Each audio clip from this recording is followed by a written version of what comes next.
Hey guys, this is Russ, and today we are doing a bonus episode because March is National A Lot of Things Month, but especially National Social Workers Month. So today I have one of my good friends on the show with me, Ashley Cole. She's an amazing social worker who I've known for a couple years now, and we actually started off working together kind of in that forensic social work world, and she has just blossomed and went into doing other things. And she's so awesome. So I can't wait to introduce you guys to her. So, everybody, this is my good friend, Ashley Cole. And Ashley, can you start off by telling us kind of what do you currently do for a living? Hello, everybody. So currently I am doing mainly therapy. I'm trying to branch off into some other things, but right now I'm mostly doing therapy. Yeah, and we kind of both got back into therapy together, and it has been an interesting journey. It really has. It's definitely not something I thought I would ever do. Yeah, yeah. Well, I remember like when me and you first met, like me talking to you and being like, yeah, actually, I went to school to do therapy. Then I fell in love with like advocacy. And this is where I'm going to Mhm, stay. And you kind of be like, no, mhm. I've always was like advocacy. This is my thing. Right, And then at the right. same time, we were both like, I mean, maybe one-on-one is better. I feel like I do Right. better talking to people individually. Right. Well, yeah, no, absolutely. I definitely was always more, well, I still believe in like working on problems at like multiple levels. So Yeah. that's why I was saying like I'm trying to find the other ways that I want to branch off. But doing therapy definitely makes me feel like I have like my feet on the ground. Yeah. And it is a different population than I've worked with in other things. So it's a different perspective of working with people too. So while you're on that topic, tell us a little bit about your background in social work in general. I've been a social worker for about 10 years, which sounds crazy, Mhm. but I started off working at a homeless shelter. Well, I had an internship there and I just like, wrote grants for them and I started off there.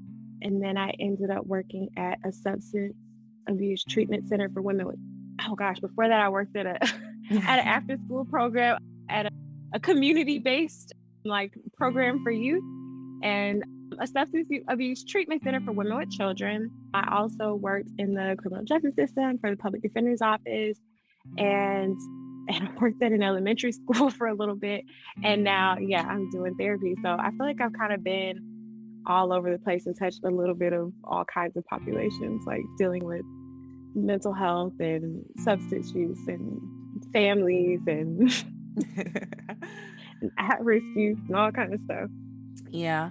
I think that is kind of like the life of a social worker in general. One of the things I love about the field is like, if you ever get bored, you can literally get up and jump around. You can start Mhm. off and going and be like, oh, I want to be a therapist. And then decide, I want to work in a hospital. So I want to sit in one place and not have Yeah. to move around. And then you can go, I want to go into schools, or I can go in corporate, I can go in criminal justice. And I think it's actually kind of rare that you meet social workers and they're like, nope, I started with kids therapy and I stuck to it for 30 years. I feel like I almost never Mhm. come across that. Well, you wouldn't when you're also a person who's mixing around a lot. There probably I are some people who do, but you're right. Yeah, I agree with you. It's not as common. But that's why I picked social work because I just knew, in undergrad, I was just like, oh, I want to help people, but I don't really know how. Like, I knew I didn't want to do Mhm. anything like medical. Like, I don't want to touch them or do all that. But, but some way I wanted to help. And social work just seemed so broad that It- it was like, okay, surely I'll find my way in here. And it has exactly like you said, like just been fascinating, really, all the different stuff I've been able to do. yeah. No, I completely agree with you. Like, it is definitely, I feel like for me, when I jumped into the field, I really wasn't 100% sure what I wanted to do. But like, Mhm. I love the idea that they were like, yeah, if that doesn't work, you can just jump to another part of it. And they're like, you got multiple Mhm. options. And I was like, oh, now that sounds like my personality. Mhm. So, what made you get into social work? So when I was in undergrad, I actually started off wanting to be an accountant. And you could not tell me that I was not going to be an accountant because even my high school class ring has a little money symbol on it because I was going to be an accountant. Did Oh gosh, and I hold on, wait, oh did I know this? Because I also started out as an accounting major. we've probably touched this conversation before. The difference That was my is you actually are good with numbers and I'm not. Like I was like leading straight on nothing but pure vibes and fantasy. Like you actually had a plan. I like I'm here, but then again, it's not all about the numbers. And that was where I was like, yeah, this ain't anymore. Like when I was in high school, I was dual enrolled in like a tech school. So I had like a bookkeeping certificate and all that stuff. Money math was fine. But when I got to like the theory of accounting, I was like, oh, what is this? But anyway, If it helps um, though, from jump, I like got into my first class. I was like, oh yeah, accounting means numbers. So I'm gonna head down to the counseling office. Like I was a counting major for like a week. oh girl, no. Yeah, It was a strong 3 years, I think, for me, oh, because that's you, how hold I on. You switched during after 3 years in school? yes, yes, yes. Mm, bless you. Bless you. 'Cause Bless you and your student loans. it took me 5 years to finish undergrad because of that. Yeah. And it was hard. So I started off in accounting, and I took one of my electives was a human diversity class, and we had to spend time with a group of people that we were unfamiliar with. And so I chose the homeless population because at the time I had some ridiculous ideas about homelessness. And I was like, I don't see why they just can't get a job and blah, blah, blah, blah, blah. I mean, oh goodness, if I could go back and educate me. Well, I'm glad I got the education. But anyway, and so I volunteered at a homeless shelter. And it was a homeless day shelter, really, and it was so interesting because it was a like a place where homeless people could go during the day, just wash their clothes, take a shower, watch TV. Just someone decided, because most night shelters, they let them out at like 6 in the morning. Yeah. And they don't have anything to do all day. And so just a place for them to just be. And so I started volunteering there, and I don't know, my eyes were open. It felt like the world was on fire. Somebody needed to do something. And I just really became aware of this like world outside of myself. And I just wanted to do something. And it took me still about, I think, another year before I changed my major because no one supported that idea. Like my mom, who is my biggest cheerleader, even she was like, but you're not gonna make no money. And I remember she went and printed off some statistics of like how much social workers made versus accountants or something to try to convince me. So that year, there was a year of me just building up the nerve to just be like, I'm gonna do it. Cause I can't, like at that time, I just was like, man, I don't want to be a worker bee. Like, not saying that people who I just decided if I was gonna spend 40 hours a week doing something, then I wanted it to be toward, these things I cared about. So, and not just for the sake of making money, because I just knew that wasn't gonna be enough. So that's it. That's how I became a social worker. No, I think that's beautiful. But also like I didn't recognize that. And I feel like we definitely talked about this because me and you are so different, but we're also a lot alike because that's like same thing. Like I went into accounting because my parents was like, you gonna do what? Do you know how much you cost a year to maintain? I don't feel like you know how much you cost a year to maintain. I don't think that's smart. And then I was like, all right, well, my dad's in accounting. I guess I'll do that. Like that was my thought process. I think I jumped a couple of times. I think that first like semester, I was like in 3 different majors. And then I was like, I got it. But same thing. Like I remember sitting talking with my counselor. He was like, well, what are you good at? What do you like to do? And I was like, I am not good at people, but people really like me. I was like, I don't know why, but people just talk to me a lot. And I'd be like, why are you telling me this, babe? And I was like, and I'd be liking helping them. And he was just like, yeah, like, okay, so let's talk about social work. And then he like broke it down and I got into it and I was like, oh yeah, no, this is what I want to do, at least for this period of my life. Same thing where it was like, I want to do something where it actually feels like it's mattering and it's helping folks and that I can like when I have a good day, I can go home and smile about it. And it's not just like, well, we made these other people richer. It's like, no, I helped someone back on track to where they wanted to be. I helped someone, feel whole again. I helped someone, regain their confidence, whatever it is that I'm helping with. But I will say, and I feel like you've definitely experienced this as well, not every social worker has that like type of personality. Cause I've definitely met people in the field and you're like, oh, okay, well, what got you interested? What made you want to be a social worker? I just had random credits and they said that this one would like, That makes if me I so could, mad. it ticks me off. I was in grad Well, school level though, one at two, like when the teacher went around the room, was like, okay, what made you choose to get your master's in social work? And I would say like half of my graduating class had nothing to do with actual social work principles. And it pissed me off. And you know me, I don't do well with that. So like when it came my term, I was like, first of all, social justice is the cornerstone of social work. I didn't see none of y'all say that. that I, I mean, and that's the thing. Like, you wouldn't notice it. Like, if someone, stumbled into the field and became passionate about it, was doing good work, like you probably wouldn't pause to even notice like how they got into it. But Mhm. when you do have those moments where you're like, how did you get here? Girl, It's just something foolishness has you either come will out of their mouth or they've done something. we will not discuss the school that shall remain unnamed.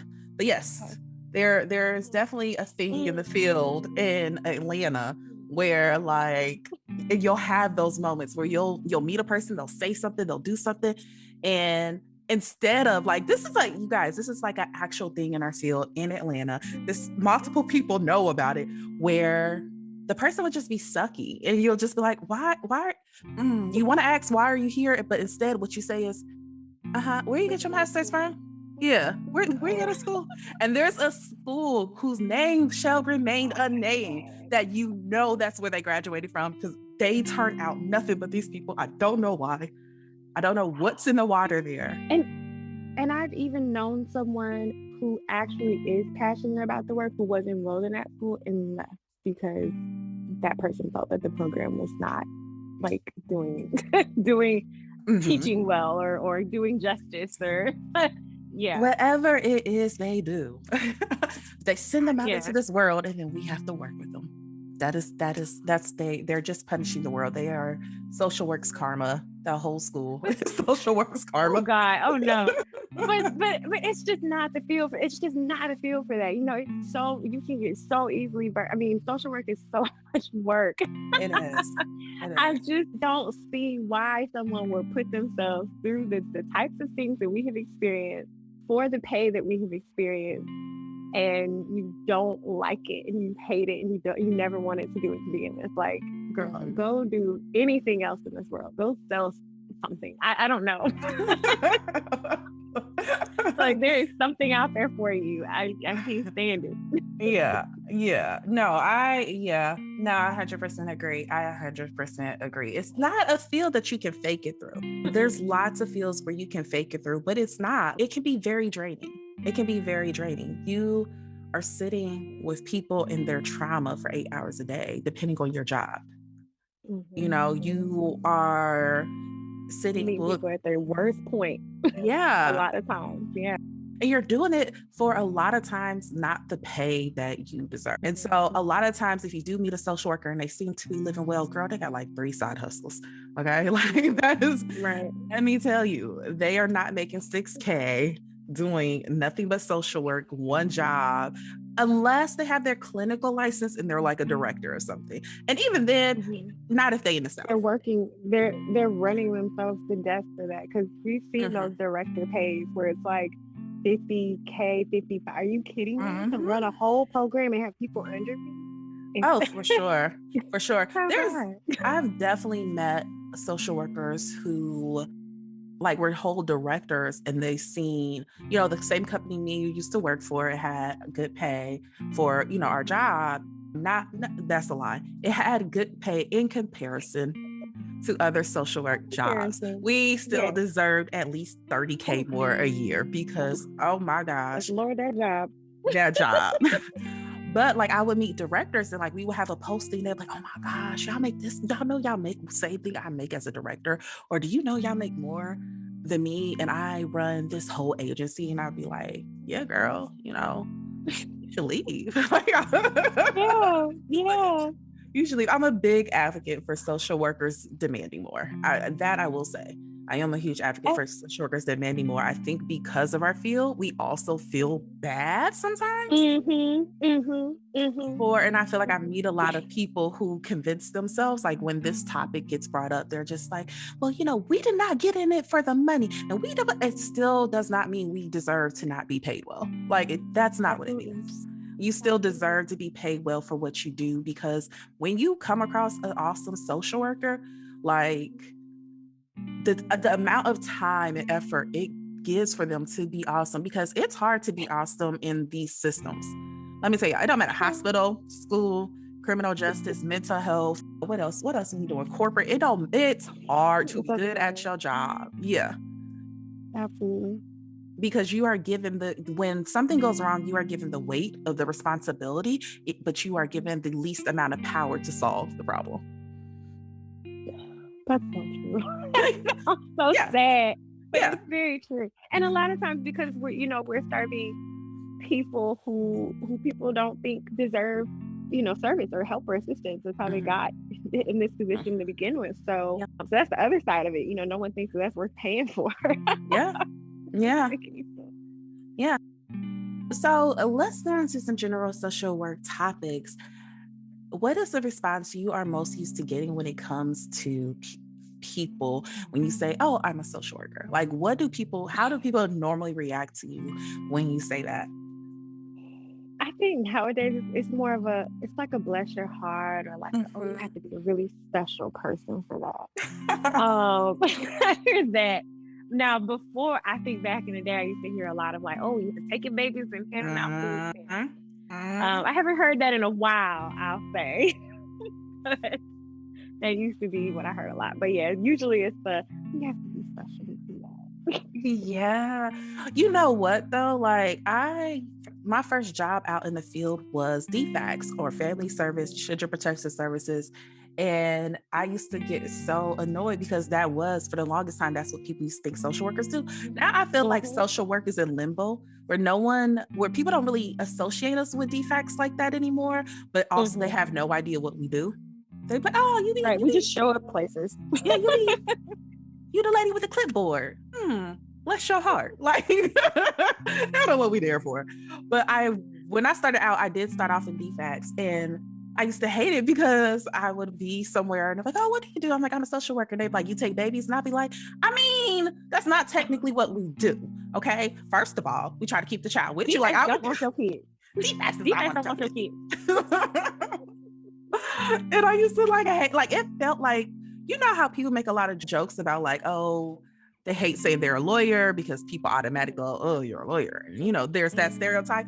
But like, that's what it was working for DFACS. Like I was, and on top of that, I was like 21 with no kids. I was getting cussed out every day. And then I would go to like a bar to like hang out. And now somebody wants to tell me like, and my cousin, Rudy, y'all took her kids and really a damn good mom. And I'm like, I just wanted a fireball, sir. If you could just send that to my table when you finish, like. I have not had that, and bless souls. It's an experience that a lot of social workers have had to have. And I'm just thankful to have steered away. I remember they were like offering grants, and I don't know, they were giving out money when I was in grad school, if you would promise to work for them for 2 years or something. And I was just like, there's not enough money. It was at a fixed salary anyway, and I think I made more than that at the job I was working at. I was like, they have lost their doggone mind. I don't care nothing about no scholarship. That's how they got me. It was a $5,000 sign-in bonus if you did your internship there. If you did your internship there, and then you also worked there for a year. And so I did. But I will say I did get a lot luckier than a lot of social workers because Mhm. the place paid well. Matter of fact, that place paid better than my first job out of grad school as a social worker. Mhm. And then it paid the Mhm. same as my second job with my master's and like 6 years experience underneath my belt. It was paying the same Wow. amount at Wow. 21 years. Girl, I was wild now. I was wild now. I was 21 years old. Mhm. I was That's a good money. in the mid, not good money, but for when you're 20. For that, yeah. Yeah. And I didn't have no kids. I had a roommate. I was in the Midwest. I thought I was like, yo, I would show up into Atlanta like I'm paying for everybody's meals. So I ain't got no Oh, wow. kids and I can afford to do that. Oh my gosh. The brunches I have paid for. And I look back now like you could have paid off your car. Like, why didn't you have common sense? Why were you like that? You were having fun. I was having fun, but also like it was hard. It was definitely hard job. It was definitely had to leave. I was having health problems, everything. But I had a really amazing boss. I had a really supportive team. I was paid well for my experience, Mhm. which was none at that time for real.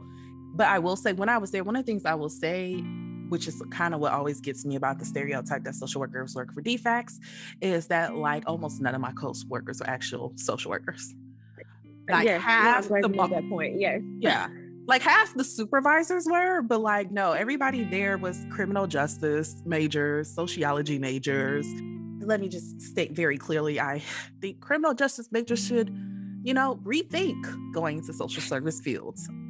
Our theology, our way of looking at stuff is very different. I haven't seen it work out well.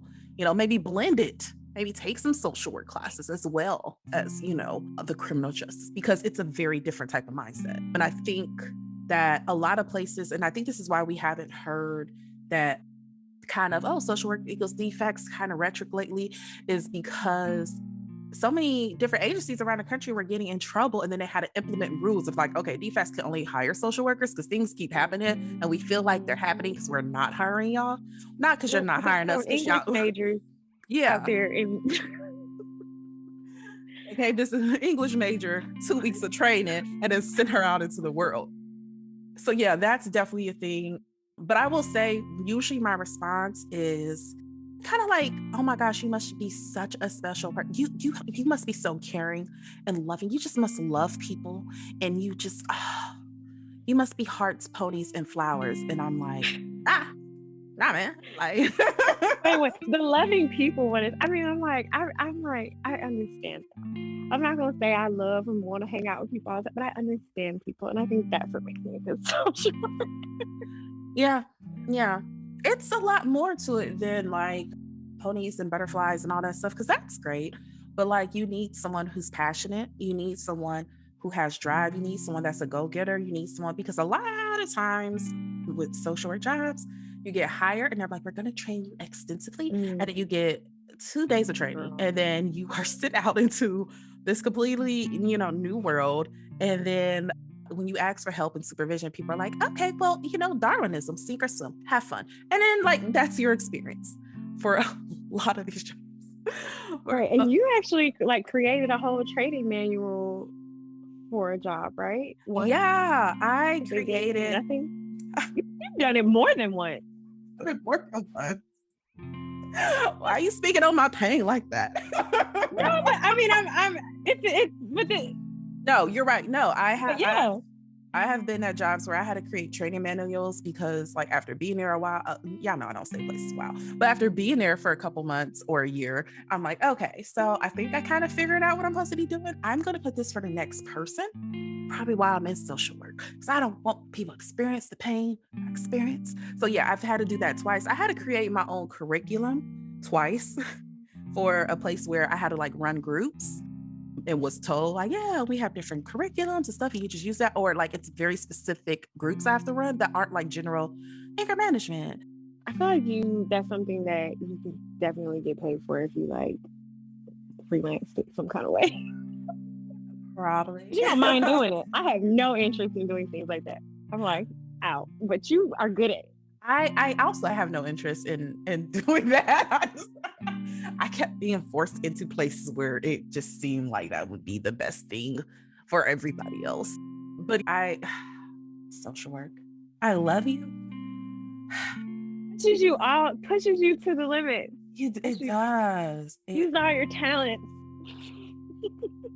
You do. You do. Well, and here's the thing, like depending on what field you are in, like you have to like you said, use all your talents. Like it's not just like, okay, caring, passion, empathy. Like, no, sometimes I have to help people. Like I have been in jobs where my job title was like, okay, I connect you to resources, be your advocate, blah, blah, blah. And somehow I end up doing budgets with people in my office to make sure that they can pay their bills on time because I can't focus on my job if you homeless, because that's now going to add to something else. So nope, we're going to help you create a budget. Okay. Like you have to use all of you. Different things pop up. I would definitely say like, it's one of those fields where you gonna have to be naturally or learn how to do multiple things at a time, think about multiple things at a time, and be able to think on your feet. Yeah. So what is every social worker I know has like a ton of stories of like crazy things that have happened, but it's like one of your favorite social work stories from your field, from your job, whether it was old job, new job, whatever. It's been crazy, Okay. Oh, yeah, you go first. Yeah. Okay, I can go first. I have a couple, but this is one. So I was working somewhere where I had to work with inmates, and I had an inmate who, like, a lot of people in the office had already seen. A lot of my coworkers had them in a caseload because recidivism, like, just getting out of jail, will come back or whatever. And so, like, I was going out to see this person. I was very aware, like, okay, they already used up a lot of programs. They already, like, we used a lot of favors trying to help them out. So, just so you know, a lot of bridges have been burned. And I was like, oh, okay. So, I say that to say I walked in there with, like, my mind on that. Like, okay, I know these 3 places. I went through their file. They have not used this, whatever, whatever. And so I came in with like all this material and I did my biopsychosocial, which is like getting their history, getting, what have you, are you struggling with substances? Do you have mental health? What's your family history? Like things like that. And so I'm doing this whole evaluation with them. And then afterwards, they asked me about my education level. And I was like, huh? And I'm thinking it's like one of those power plays, because that's something that happens at times where there's a power play. And I was just like, well, I'm a social worker, I have a master's in social work, whatever, whatever. And I'm like still writing my report. And they're like, how much they paying you? And I was like, okay, this is definitely a power play situation. And I was like, you know what, sir, it's fine. That's not stuff I'm getting into. I'm here to do your evaluation. If you want me to stop, you can stop at any time, blah, blah, blah. And they were like, no, no, no, no, no. Do you know about my rep? And I was like, I'm feeling uncomfortable at this point. And I'm like, please don't do this right now. Like I have enough on my mind. And they was just like, naming off politicians in the area. And they're like, yeah, I'm cool with blah, blah, blah, blah, blah. I don't know if you know, but this person's like a big breast person. I'm just like, okay, sir. So I'm like wrapping up like, okay, so now I gotta go because this is uncomfortable. He was like, no, no, no, no. I'm just trying to say, like, whatever you make in a year, baby girl, I can have you making this in a month. And I was like, it's like I'm just kind of like trying to process everything. Anyways, they keep talking and they were trying to become my pimp in the middle of me like doing my psychological evaluation. Oh my God. They tried to recruit me for pimping and they gave me some names of some politicians they could pimp me to. And they were like, they like them smart type. Oh, I can make so much money. And you a fucker. And he was just like, and I'm just like I'm like still packing my bags. All right, here we go. And so I goes back to the office. I talked to one of my coworkers who had him last, and they were like cracking up because they knew there were going to be a riot, but they did not know that's where it was going to go. And so like she was like, how did it go? And I'm like telling her like, it was interesting. She was like, he tried some power trips on you, didn't you? He tried to, he just talked a mile a minute and then he blah, blah, blah, blah, blah. And she's like talking. I'm like, girl, he tried to pill me. She's like, he what? It's like, yeah, he tried to, I gotta be honest, it was a good offer. Like I got like not a good offer. He was offering health benefits and everything. Like he was talking tax purposes and stuff. Yes, and sex work. But yeah, that was like one of my ones that I never Mhm. forget. Like, we kept getting his case. Like, he kept having new legal issues, and every time someone would get their case, and I'm like, okay, oh, Bress, I see you have come in year, blah blah blah blah blah. Can you tell me anything about this case? Like, so you want to wear a hoodie when you come in, okay? If your hair could be wrapped, I say go for it. Like, every time his name popped up, I was like, you know what? We might just gonna give him to one of the males. I feel like he will That's try so that with funny. them. We'll see. That is funny. Oh man. Thinking of that made me think of so many crazy stories. Because I guess I don't dip like that. Those years working in the criminal justice system were some of the lots of stories of, of that Yeah, time, and I don't think I dip into those memories as much as I used to at the time. But I guess it would be Congeala. Congeala is probably my favorite story. So I went to see a guy. And again, and this is the thing about social work stories. It's like, yeah, they're funny, but it's also like sad. Like how you're like, yeah, yeah, sex trafficking is not funny. You know? So it's like, and your definitely humor dark kind of gets, humor. yeah, I was thinking, yeah, your humor gets like different over the years. but, so the sad part was, he had been in jail for like 3 years, just kind of forgotten about, mentally ill. He was supposed to have a psych eval and kind of fell through the cracks. Was he competent? Was he not competent? We have no idea.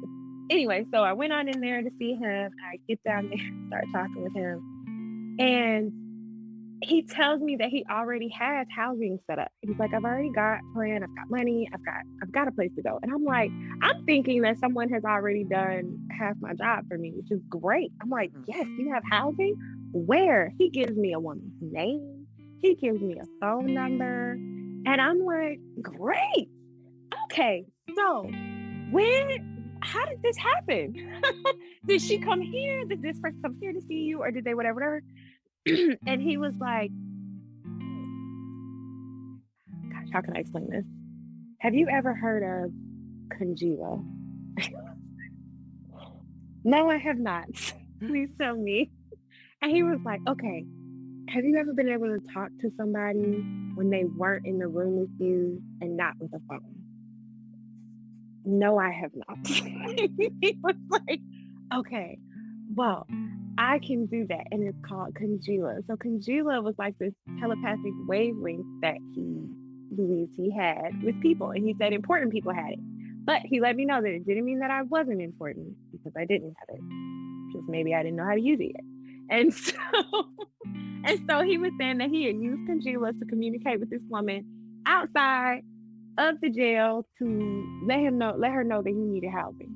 And I'm like, okay, so how do you know that this person she wants housing? He was like, well, I actually don't know until she comes here. That's why I thought you were here. And I was like, I know. But please let me help you, set up housing. And then he was like, oh, I don't need that. I actually have a trust fund. And my number is 163. And then I had to convince him that, what I had was free and he should just save his money and just let me help you. And don't spend up all your money. I have programs. And he was like, okay. And I was like, because the judge may not go for it. So just like, listen to me. And then he was like, okay, all right. When you leave here, I'm going to show you how Congeala works. When are you leaving? And I was like, in my last plan, I'm going to be outside in, about another 10 minutes. And he was like, okay. And he was like looking at my card and he was really focused on it. And he was like, when you walk, I'm going to use Congeala. And when you walk outside, someone is going to hand you $100. But Oh, if a hummingbird comes up, you got to knock it out of the way because that's the devil. oh, okay. Oh, exactly. Oh, all That's a right. good turn. Okay, I got you. I got you. Okay, I got you. He had one of those delusions. I was like, wouldn't it be great if that was real? Like, it was a real delusion. Because he used to write me these elaborate letters about all of the places he had donated his millions of dollars to. And I think it was like a list of shelters he probably stayed at. Oh my gosh, I think I have this client after you. I think I have You this client after you. yes. Yeah. Oh my God. Also, I'm like, hold on, so hold on. This great. is sounding familiar. I loved it. I mean, Yeah, he was a my heart. sweetheart. He was funny. Like, honey, I wish these things were true. Because he actually wrote me one time and was like, "Did you get that $100?" And I had to write, "No, I did not." Oh, I know exactly who That's you're one of my talking favorites. about. Yeah. Yeah. Oh, Yeah. he was sweet. He was. He is sweet, sweet person. Oh, yeah. And I will say though, like I feel the need sometimes because I've definitely had this happen. Matter of fact, one time I went out with a coworker and his fiance for like dinner, and we were like just talking about our week, and we were like telling different stories. And me and him were Mm, like cracking up. And like when we finally gained composure, we realized his fiance was looking at us like, "What the hell yeah. is wrong with y'all?" Yeah. And we had to be like, "Oh, I'm sorry. Yeah, it can go into some like deep, dark humor here. We I apologize. Like, we yeah. I understand y'all see that as like tragic." And we're just like, anyway, so I almost got hospitalized on accident, girl. I went in there without my badge. She thought I was a client. Ha ha ha. And like his fiance is just like, this is not normal conversation. no, that's oh no, I had that happen once. I told a joke about one of my clients who was at one of my clients who was at, the mental health, he was hospitalized and they had to take away his leg. Had an amputated leg, Mhm. and they had to take it away because he kept taking it off and hitting people with it. And even when they did that, they gave him a walker. He just hit like he would. They say he hit people with the dog, getting into fights and beating people with the object. That was a perfect example of being like, ha ha ha. Oh, there's trauma. Exactly, Oh. exactly, exactly. So that's what I'm saying. Like, and I told that joke. I was like, yeah, apparently my clients beat the guy with a wheelchair. Like, what? So bad. Oh my God. Oh goodness. But that's exactly how it goes. Well, wait. I will say though, one time, sort of social work related, I was at like a state-run hospital, and I was visiting, and I like was at the psychiatric ward, and I was visiting, and I could not answer my phone because of the way they're one, I was with a client. They also like will recommend, quote unquote, that you don't bring your phones in. And anyways, I got out the building. I realized my phone, I had missed like a whole bunch of calls. And one of my calls was from my therapist. And like, so I had called my therapist back, and they were just calling to like reschedule. And I was just like, yeah, okay, my bad. Yeah, I'm at this, the name of this state run psychiatric ward. And he was like, damn, they gotcha. I was like, first of all, sir, I'm at work. I'm a social worker. He was like, oh, okay. Okay. Yeah. No, no, no. I thought you were calling me to tell me, like, okay, visit him here. They want to talk to you. I was just like, all right, well, all right. And it made therapy very interesting the next session. It was very, So why do you think I'm on the edge of hospitalization?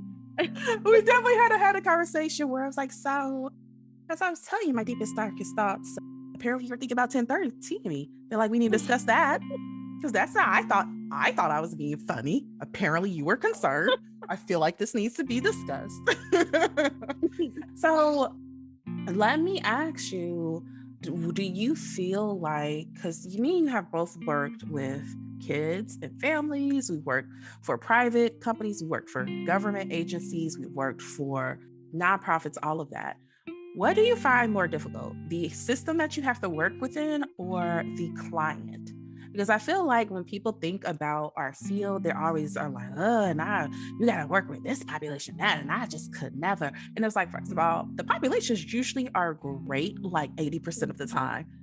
Like 80% of the time, you meet some of the most fascinating, amazing, beautiful people. And it's the system that you have to work with, whether that's the rules and regulations of your agency. There's a lot of different things that make it hard. So what do you feel? Do you feel like clients are the more difficult part, or the actual system, the way that our country runs? It's the system 100% of the time because most of my friends wouldn't be where they were if it wasn't for the system. And then trying to help them, there are so many times I felt like I was just like banging my head against a wall, or just, there are things that are in place and things that exist that aren't doing what they claim to do, aren't doing what we think they're supposed to be doing, and just really creating more barriers. And it's infuriating, really. That's usually what leads to most of the burnout. It's not the people, it's that I want to help them and there's a million and one things in my way. And maybe on some level that's why the one-on-one work has been a little bit more, because you can see a little a little bit more of a direct impact, Oh yeah. you know, I would love to just burn the system down and rebuild it. I'll be honest, but yeah, it's the system. It's not at all the people. I agree. I feel like I've only known of two social workers in my entire career who have left the field because of clients. Everybody else Mhm. I know got burned down because of the system, because you have people in power making decisions about what we can do, how we should do it, and so forth, who have never actually been in the field, who have not Mhm. been in the field working the ground level in decades, and so forth. So you have a lot of policies and agencies, Mhm. systems. When I say system, I'm talking about like the criminal justice system, so social service system, whatever, Mhm. the The legal school system. system. Yeah, Mhm. the school system, the healthcare system, insurance. Oh my gosh, guys, insurance is such a guys, we need to get universal healthcare, but let's not get into that now. Um, but yeah, most of you I know leave because of that, because there's like a disconnect between the people who usually makes rules, policies, whatever it is that formulates how social workers can do their job. They are so far removed of what doing the job is actually like, that you have to do all these things that don't make sense, or you're limited on what you can do. Here's a stupid one. Hmm. Homeless shelters requiring homeless people to have two forms of ID to Oh my enter a shelter. gosh, that used to kill me. Yes.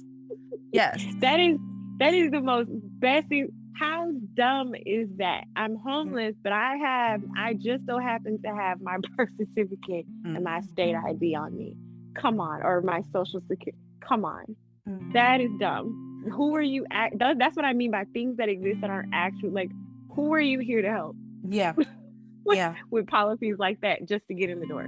Mhm. Or even the places that are like, okay, we will help people if they're homeless, but you cannot help them while they're currently incarcerated. Especially when you still work in the Yes. system, you have to wait until they get out of jail and they're homeless for a little while first, at least 60 to Mhm. 90 days, and then we'll help them. And I'm like, okay, or Oh, can we just prevent the homelessness before it happens? Like, or let's try you can there. only have been homeless in this county. You have to be a county resident of Yes. you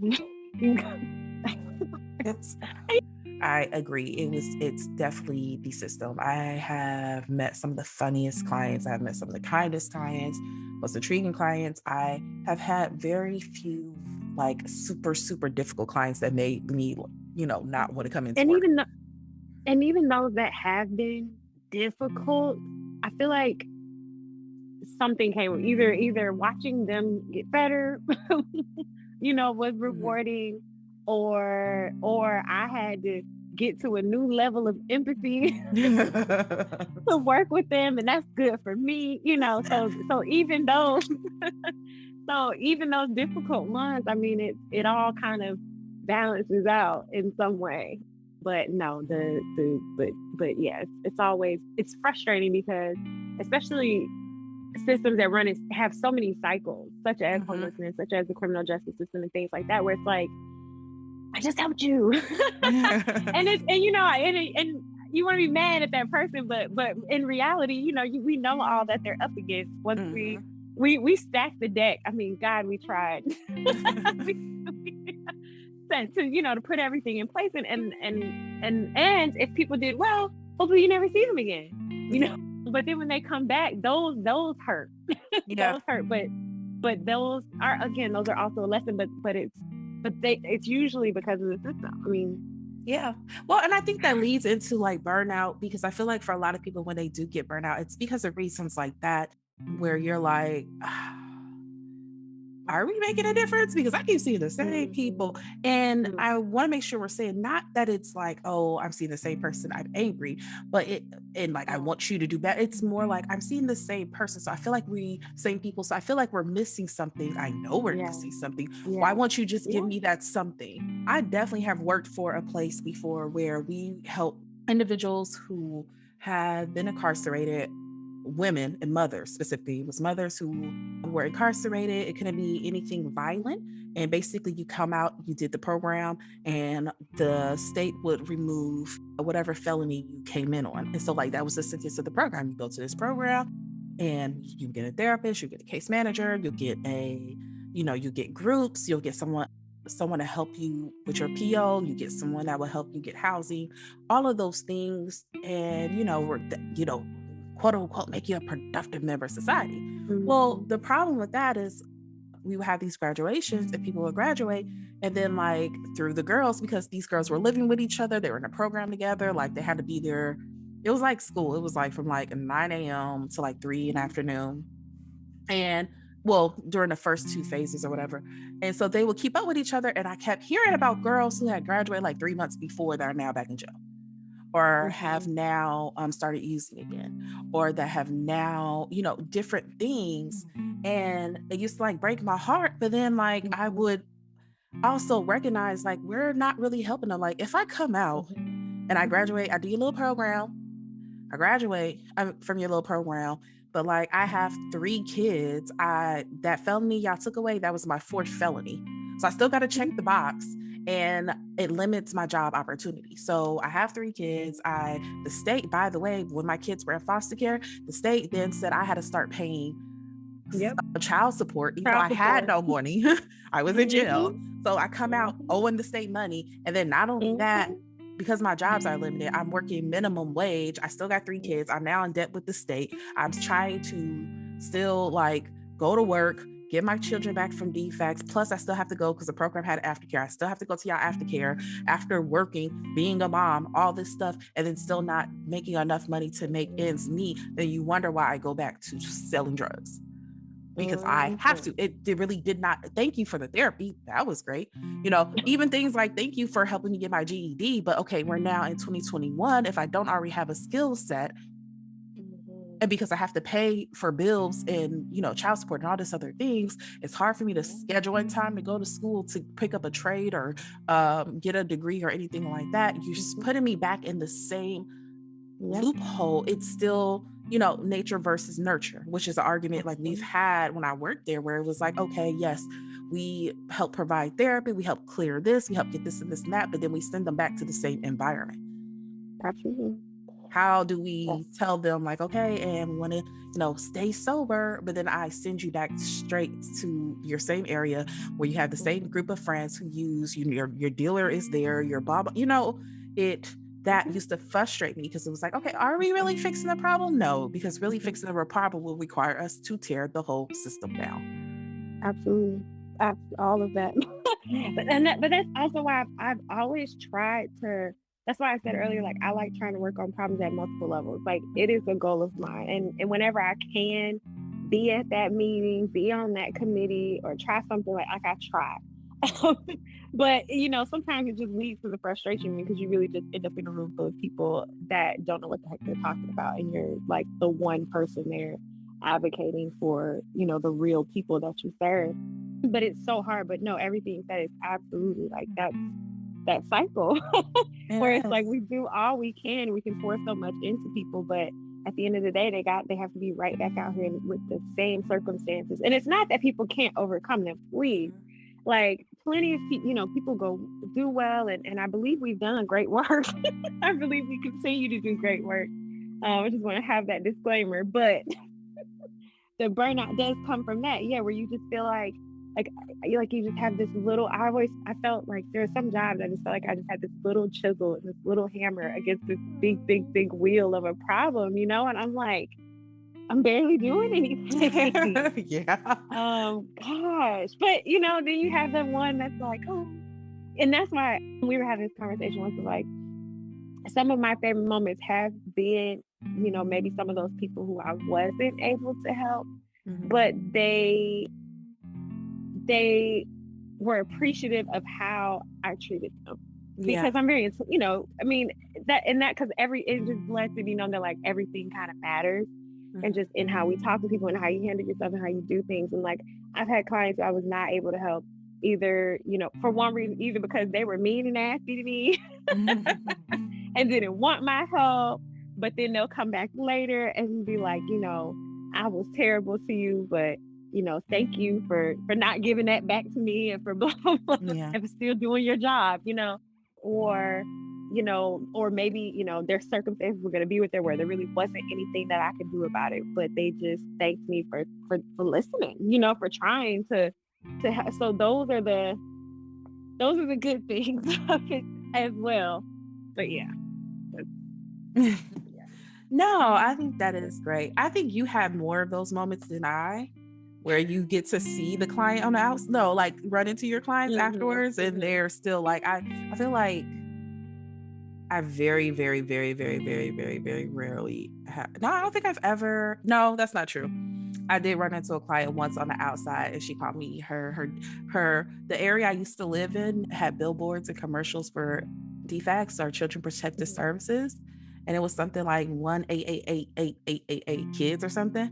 And I was walking into a casino downtown with my like freakum dress on, and she was like, "Wes, Miss Wes, that's my 1-888 kids worker." I was like, "Oh God." And I was like, Ma'am. "Lady, I am here with my wing woman, okay? You are interrupting what I came here for. Please don't." But other than Uh, that, yeah, no, I have been fortunate. I've gotten it. I've got these stuff, and sometimes not. I mean, I haven't run into many on the street. A lot of times I bump back into them, and because yeah, been yeah, around it to come back yeah, to court or check in yeah. or something. But an aftercare program, there was one that once he realized that I rode that dog on the train, once he realized that I rode the train to work, if he had something he needed to communicate, he would find me there after Oh the train station. No, it sounds, I mean, no, I know. I'm it like sounds holding in sweet my in lap. retrospect. Yeah, in retrospect, I'm like, it's like, oh, but no, I'm like, leave me alone. And Mm-mm. he's shouting to me from across the street, let's go, let's go. No, No, huh? when I used to work in the Midwest and I worked at an agency that was downtown, and like downtown was like the poppin' area. And like after work, you would like go get a drink or something like that. And I made or you'll do something, but I like had to learn very early on, like, don't wear your badge outside of work. Cause people will see Oh that God, badge and be no, like, no, oh, never. you a social Yeah. worker. Okay, help. It'll be like a couple arguing and they'll just pull you Oh in. I'll be like, no. oh, no. Yeah. Oh yeah, Oh no. people would like, matter of fact, this was that defects job. Like people have like, I was walking with my subway back into the office, like walking back to the office, people have stopped me like, oh, you one of them AA kids workers. Y'all took my nephew and I don't like it. And I'm like, man, I don't know what happened. I don't know where Timmy is. Okay. But I just want to eat my Oh subway. And it used to yeah, like it was a thing. yeah. Like when people started working there, we used to have to wonder, I'm like, hey, so on your lunch break, you might want to take off your badge. People will invite themselves to talk to you about very traumatic things while you're just trying to get a hot dog. Just a little more, there you go. Yeah. Yeah, it was a whole thing. That's hilarious. That is It was hilarious. not like you. It may sound sweet in some aspects, but it wasn't. It wasn't. No, I know. So, what do you think is the most difficult part about our career? Like, what do you think is the most difficult part about social work? Everything you just talked about. Oh, that um, I mean, did you yeah. not I did you mean, not hear the stories? Those are the most difficult parts. yeah. I mean, yeah. No, seriously, those are. But it's that. I mean, for me, that's the most difficult part. Is that wanting. I feel like I can. When you feel like you can see the path, you see the way that it could work, Yeah. and it just isn't. And it's because of all of these things that are out of my control, and that's fine. Maybe that's my higher lesson in life Yeah. is that you have no control over anything, and I get that. But gosh, you know, but that is the frustrating part. And I think, and to having said that, I think that really that is a constant part of the work for me, Yeah. of that kind of letting go, because it's huge. Doing all you can, and then and Yeah. not knowing what's gonna come out on the other side. Doing Yeah. all you can, and there's still thousands more people, hundreds thousands more people that are still suffering. Mhm. It just is what it is. So that's the hard part, I would Yeah. say. Yeah. Yeah. I agree with that. Adding into that, which I think is directly correlated with what you said, not having the proper tools to do my job at the highest and best level. A lot of times there's budget restrictions, there's stupid policies that don't make sense. There's just a lot of times where it's like, okay, I'm gonna do my best and recognize like I have no control over how this goes. And I don't necessarily really have the tools. Actually, I think, yeah, going back to what I said earlier of like being in a lot of situations where I might have been the person who worked with the client. In like courtrooms, I've had situations where like I don't in those like the social worker in the courtroom does not really have power. Like we're there to advocate. That's all we have power over. Mhm. And I've definitely had situations where something has went wrong. It could be my client AWOL. It can be something like that. Like they were supposed to come, we got them out. They were supposed to show back up for court, after being bonded out, and they did not show up. And all of a sudden it's like, well, where are they, Miss Rest? And I'm like, no, remember, I ain't got the power. No, let's go back to Miss Rest not having a like. Why when things hit the fan, am I now the person everybody wants to talk to? Like, I have no control over that. You said that they was taking their medication, and then I'm like, look. Yeah. Or putting the whole weight of like everything on, like I've had that was just like, it's all on you. And it's like, look, it isn't actually. Here's what I can do. Here's what I need from you to help me do this. No, you're not gonna provide. Okay, well, then I don't know what I'm supposed to do here. Yeah. like I had a judge. I can't tell you how many We do times not need to talk on her if I know who you're know. talking about. I know. But just because it's just Yeah, go like ahead. there are no programs that take sex offenders in that Right. area, Yeah, go ahead. in the area, and at that time, because I'm not there anymore, so I don't know what's going on now. But at that time, for a very long time, there were no doggone programs that took sex offenders. And she just would be like, you can do it. I would say, hey, this is not possible. And it was given back to me as if I was having some sort of like confidence issue or just wasn't trying hard enough. No, literally, I cannot make this happen. Yeah. And it's so frustrating because while you and I are engaged in this nonsense, there's a whole person, who needs some kind of resolution, but we're just gonna put it back on the shelf and put it all on my shoulders. And there's literally nothing I can do. Yep. Show up for the next time you reschedule and go, yep, I got nothing. Yeah, we're not. I won't tell you anything else about that later because my chest got tight with that one. But like it has it, and then like some of that with it being like so difficult, it leaks over into certain other areas in your life. Like it can leak over into your love life, it can leak over to your family life, your social life. Do you feel like being a social worker has affected your love life at all? Yes, but in a way of like, I mean, I say this, I have tolerated some nonsense from men. Please don't get me wrong, but I do feel like my tolerance is lower.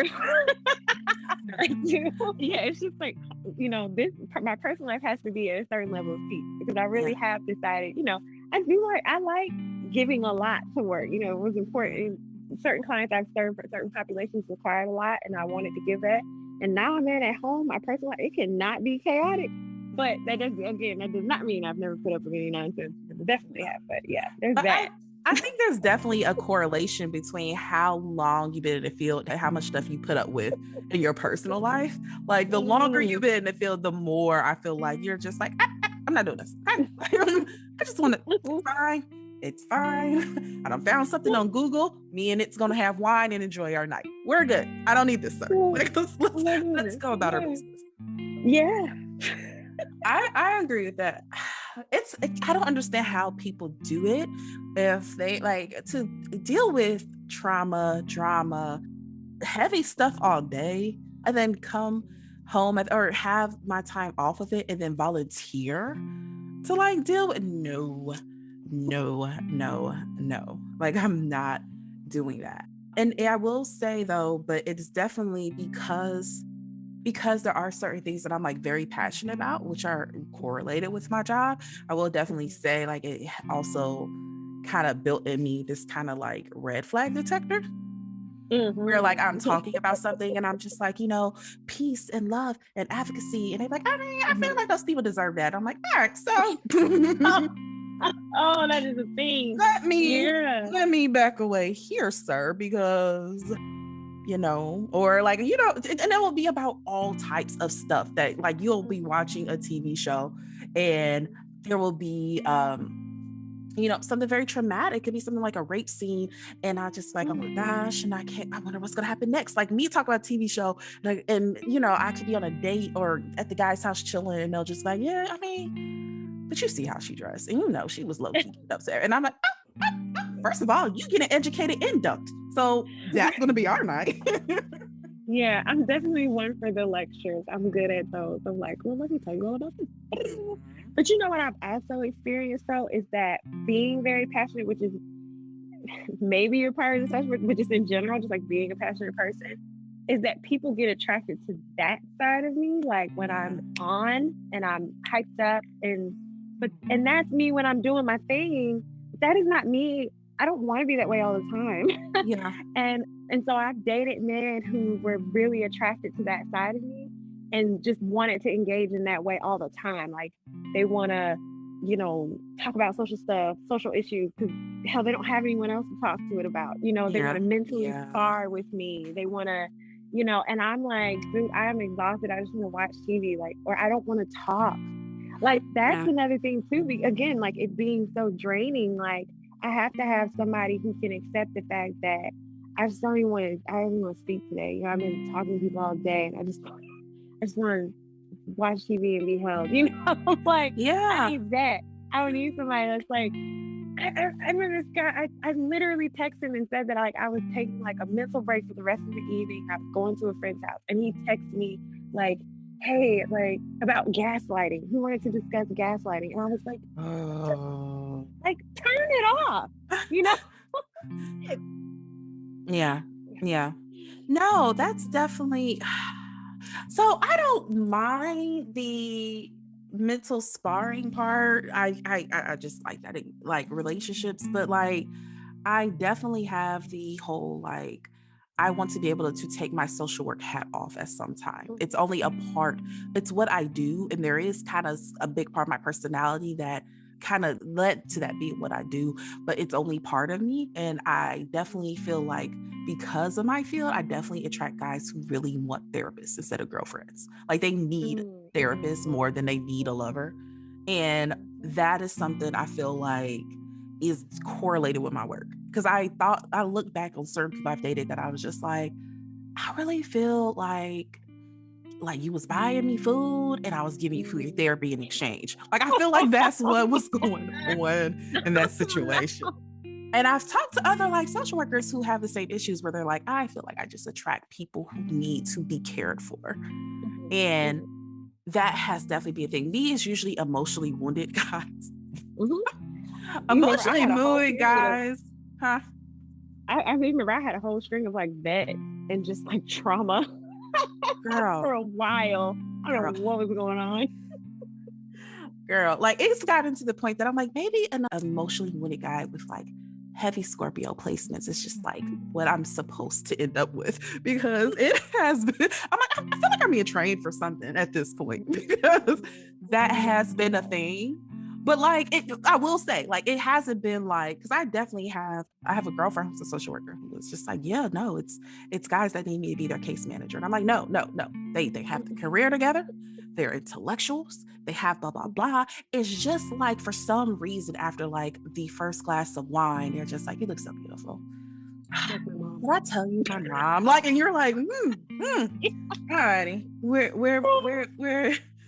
are we going with this? And then next thing you know, you're Yeah. just like, Yeah. I don't know, baby. CBT, the triangle, feelings, thoughts, actions. Like you're just like, I don't.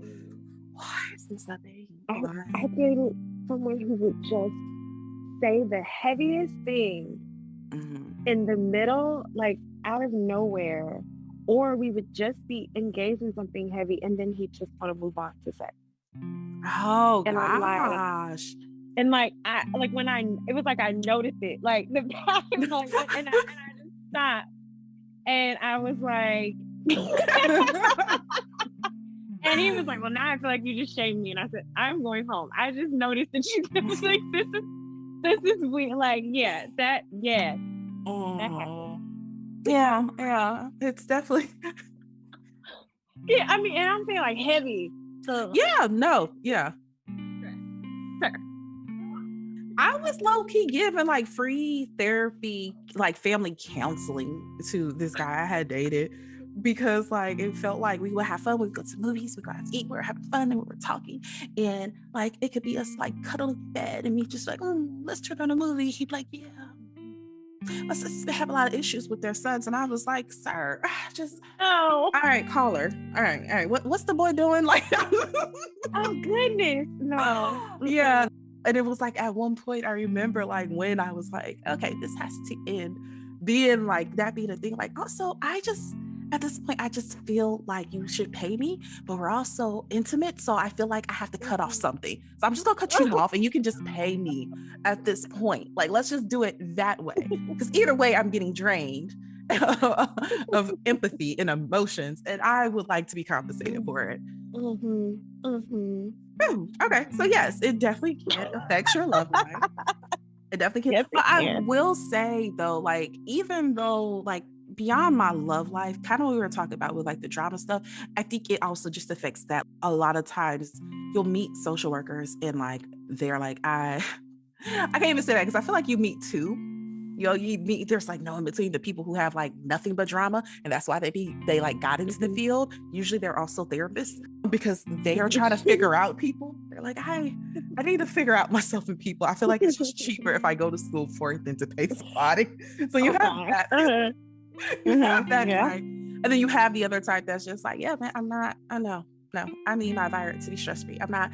And like, I know this is different with you, but like one of the things that I noticed that happened when I got in the field was like, I can't do trauma porn, which is what I call like movies that are about like the Oh, struggle girl. and I can't do depression that either. and What you mean about, it's different with me?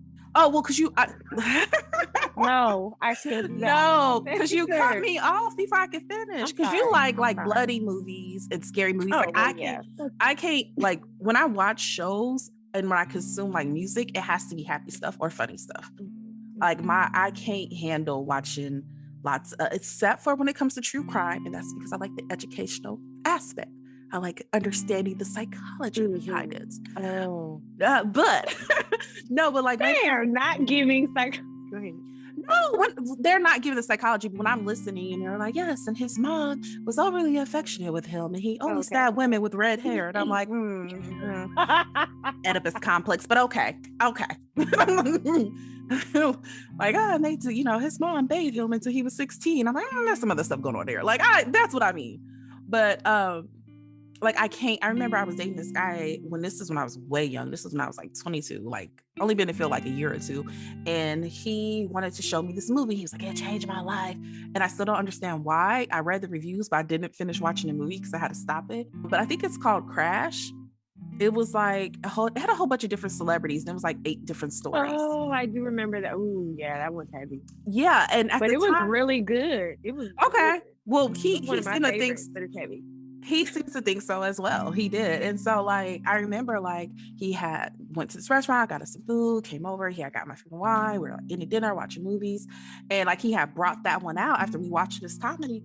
And I had to stop him and I was like, no, no. Mhm. Like I cannot Yeah, I because can't. it does come out swinging now that Yeah.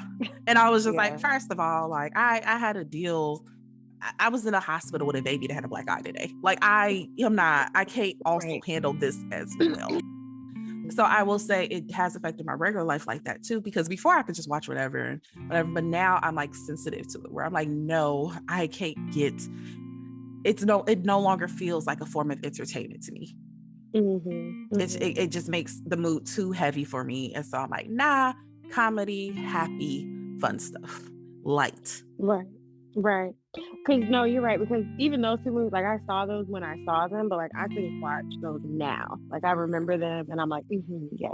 but they stay where they are. But like once I really got, because that was during the time when like I only had worked with kids and like had Mhm. done, not that my work was lighter, it just wasn't on the same level, but when I started working like with substance abuse and like stuff like that, and it's really like in it stuff, Yeah. yeah, no, like absolutely. And even like I watched Breaking Bad, Mhm. but it was hard at first. Like they got past the epic, but in the first little part of that first season, it felt like a lot of just like glorifying of the not glorifying, but it that's how it felt. It felt like they were Mhm. glorifying the drugs, and I'm sitting here, going to work every day with women whose lives are ripped to pieces because of it, Mhm. and their children. And so it was really, but after a certain point, you kind of I got into the story of it. No, I was gonna say, but now while you were talking, I'm like, you know what? Actually, when it comes to the mental sparring, I feel like that's how it is with entertainment. When it comes to my Mhm. personal life, like people assume I'm going to like these dark, deep tragedy, like I call it tragedy porn, like tragedy ridden Mhm. forms of entertainment. And then they're like, listen, I want to know your mind. I want to pick your mind after. And I'm like, I don't, that's not how this works. Like, that's not how this works. Like, I don't Mhm. think trauma's fun, and I do it because Right. it's fun, and I want to go home and do like, oh, let's explore some more trauma, and oh, let's talk about it. Like, no, I, like, See, yes, exactly that. yeah, and I feel like friends, family, whatever. Like, I've had that experience a lot where they're like, oh, this traumatic monstrosity, you gotta watch it. I'm gonna talk. I know you love it. And I'm like, no, thank you. Can barely watch the news anymore. Oh And I yeah. was a news junkie. I was a news junkie. I had it on Mhm. all the time. I cannot. And considering the way that Yeah. the news has been run over the years, or it's good. It's good right where it's at, not on my TV. And Yeah. Yeah. Well, also me, you work, I will say working in the criminal justice field, you touched on it a little bit earlier, saying like, also a lot of these systems do not work the way the public thinks they work. And Mhm. that is when I had to like slow down my process of the news because I was seeing stories that I was actually like involved Mhm. in the criminal side, Mhm. or one of my coworkers was like a part of the case. And I would see the way it was reported and the facts that they released. And I'm like, that's Mhm. Mhm. inaccurate. That is not what happened.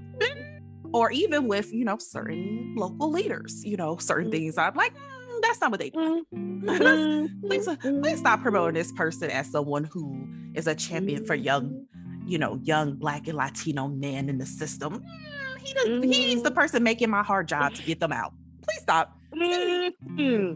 So I will say, yes, definitely the news. The way I consume news now is very different. The way I look at media Mhm. now is completely different. But I will say, some of you guys know I have other podcasts, the Overlook podcast. I talk about stories of people of color who have gone missing. In that podcast, I do use a lot of like social media tips, things I found online, comments, whatever, to explore different theories.